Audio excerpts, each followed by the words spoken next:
Segundo bloque en Semanario, estamos de vuelta. En esta oportunidad nos vamos a ocupar del vínculo actual entre el gobierno y el sector agropecuario y vamos a sumar a esta charla a Gustavo Mathieu, quien es periodista, especialista también justamente en el área y aquí mismo, ya mismo quiero decir saludo. ¿Cómo estás, Gustavo? Bienvenido.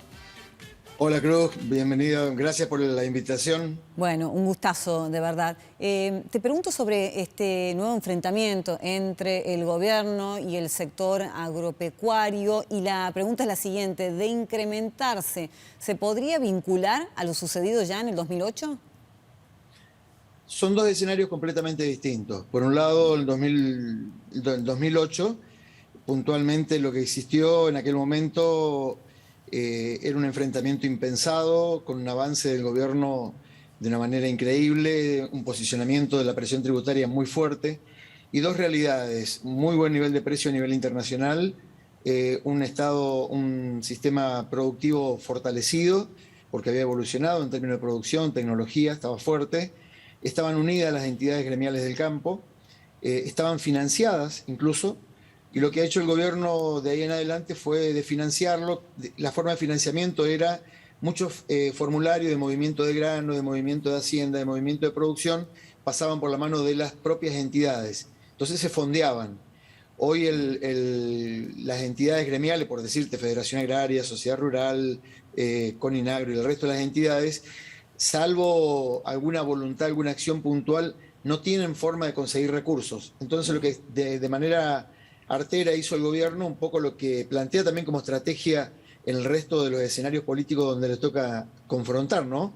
Debilitar financieramente, restar poder de fuego, dividir y tratar de avanzar. Comparando el año 2008 con este año, te diría que nos encontramos con una ruralidad donde cada uno está tratando de ver cómo sostiene su sistema productivo, se le viene peleando, si no es a la inflación de costos, a la brecha cambiaria, y cuando hablo de la inflación de costos, porque el productor además es consumidor y cuando sale a comprar insumos vive la diferencia, porque vende en pesos, vende a dólar oficial la mercadería, el productor no recibe $1, lo que nosotros reportamos como el valor que va operando en el mercado, es toda una gran fantasía, pues en definitiva lo que recibe el productor son pesos, y además de la brecha cambiaria, que es una forma de desacoplar y restarle poder de compra al valor de los granos, también le aplican retenciones. Entonces, hoy nos encontramos con un sector productivo, te diría, dividido, sí con mucho más bronca, una bronca contenida. Esto puede reventar de manera impensada, de cualquier forma. No obstante, te diría, no hay una voluntad tan activa como la que teníamos en el año 2008 de salir a enfrentar. Tal es el caso que, bueno, tiraron como fecha de movilización y no cortar las rutas en diferentes puntos del país, donde impactar en Capital Federal, lo han extendido hasta fines de abril. Hoy nos enteramos que el movimiento piquetero también puede coincidir que en la segunda quincena de abril se chocan en el mismo camino, entonces es un escenario muy complejo, la conflictividad está muy alta, el enojo también, los números no cierran para todos, más allá de los megaprecios que se ofrecen, entonces te diría que cada uno la va a medir muy bien antes de dar un paso. Antes de meternos con las últimas medidas que ha tomado el gobierno y cómo va a repercutir en la actividad y demás, vos sabés que me quedo con una palabra que mencionaste recién, es como una especie de fantasía, ¿no? Y te pregunto si esa fantasía termina de alguna manera repercutiendo en el pensamiento de la sociedad en general, ¿no? Porque da la sensación muchas veces de que el gobierno intenta imponer que en el campo está el problema. Y digo, ¿ese mensaje llega a la sociedad o no? ¿Ya empezó a leer de otra manera?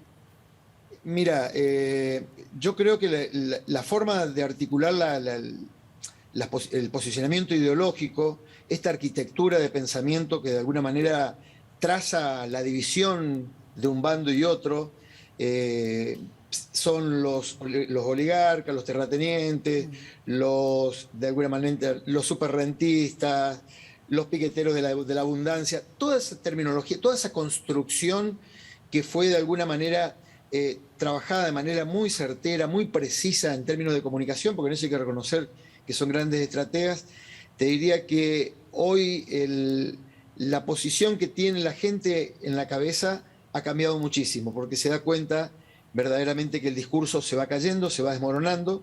Todos los controles de precio que arrancaron desde el año pasado a la fecha, desde la intervención de la carne, los movimientos, los bloqueos de exportación, la movilización, lo que vio la gente, que en definitiva, la gente, el común, yo, vos, cualquier ciudadano de a pie que llega a una verdulería, a una carnicería, a comprar un alimento, más allá de los programas de carne, cortes, cuidado, cuidado con los cortes, digamos, ¿no? Porque en definitiva los precios son impresionantes y la gente se ha dado cuenta porque lo vive el jubilado con las promesas, lo han vivido los médicos con las promesas incluso de la propia asistencia en plena pandemia, lo vivieron los industriales con el apoyo del sistema de asistencia en el momento en el cual se cerraron de manera increíble todas las industrias en Argentina.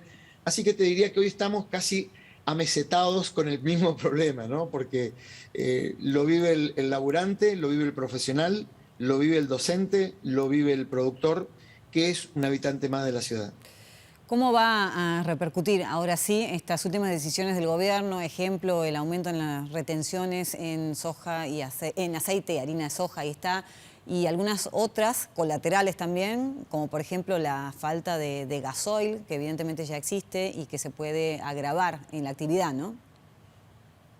Mira, es tan compleja la trama para poder explicarle y no confundir a la audiencia, que te diría, el aumento que se produjo en aceite y en harina era un diferencial inferior que pagaba la industria, porque el productor le retenían 33%. Entonces, como una forma de fomento y de apoyo a la industria, que todo el proceso agregado de valor, transporte, logística, puerto, bla, bla, bla, bla, se le retenían un 2% menos. Entonces lo que hizo fue igualar el diferencial de retenciones. Hoy paga igual un productor que el industrial. ¿En qué va a impactar?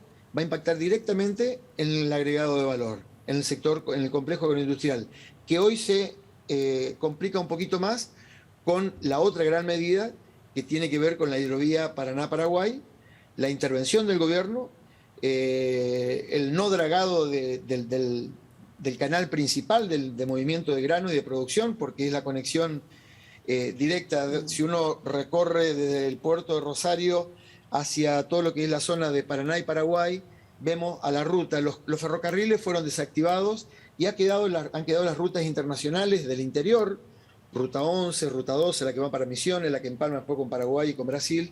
Entonces, el único caudal, el único medio estable económico era el río, donde grandes barcazas de alguna manera transportaban un gran volumen, un gran caudal que le daba salida a la producción. Tenemos dos agravantes, entonces no hay combustible en este momento, se ha cosechado solamente el 4% de la soja, se ha cosechado solamente el 14% del maíz. Hablamos de los dos granos que definen la canasta de ingresos que tiene el sector agropecuario. Son los dos granos más importantes, porque el trigo ha sido siempre un cultivo de complemento, pero el cultivo de trigo que está pensándose en este momento, se termina de cosechar la soja y el maíz y el productor ya comienza a preparar la tierra para sembrar los cereales de invierno, en este caso puntual el trigo. El problema es que nosotros nos encontramos hoy que los insumos claves o críticos están pagados en dólares y han aumentado de manera increíble. Por ejemplo, no se puede avanzar con los cultivos de invierno si no hay fertilización. Claro. Y por decirte, la urea aumentó de $800 a $1.300 producto de la guerra. Con un agravante que nosotros tenemos hoy una empresa de bandera como YPF que vende combustible y está vendiendo a precios internacionales. YPF Agro vende fertilizantes a través de Profértil y está vendiendo a precios internacionales.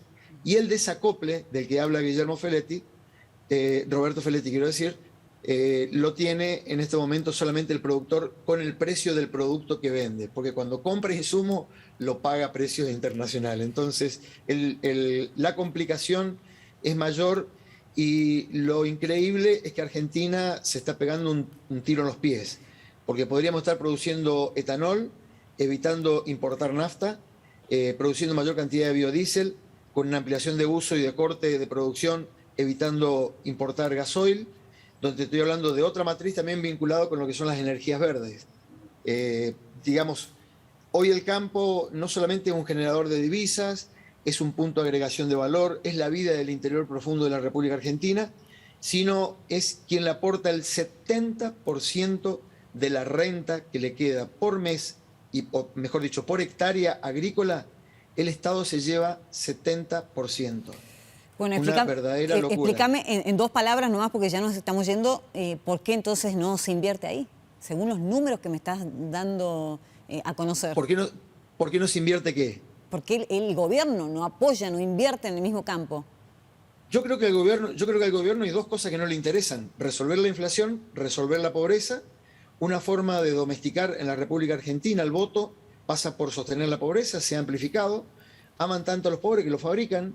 Entonces, verdaderamente, y si la pelea está dada en quién trabaja, en quién produce, en quién genera, la ecuación es sencilla. El modelo que están planteando de país nada tiene que ver con lo que aspira, te diría, el productor agropecuario, el empresario pyme, el emprendedor, el profesional medio, un trabajador que tiene un nivel de ingreso medio o tiene una posición en la sociedad y no le alcanza para sus cuestiones puntuales, mucho menos para vacacionar o tratar de aspirar a un mejor estándar de vida.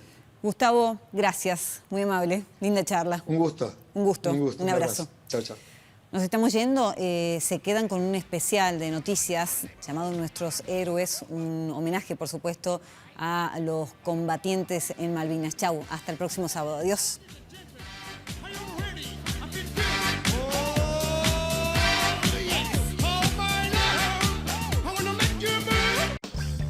¿Querés beneficios y canjear tus puntos por increíbles premios? Asociate sin cargo a Club Personal.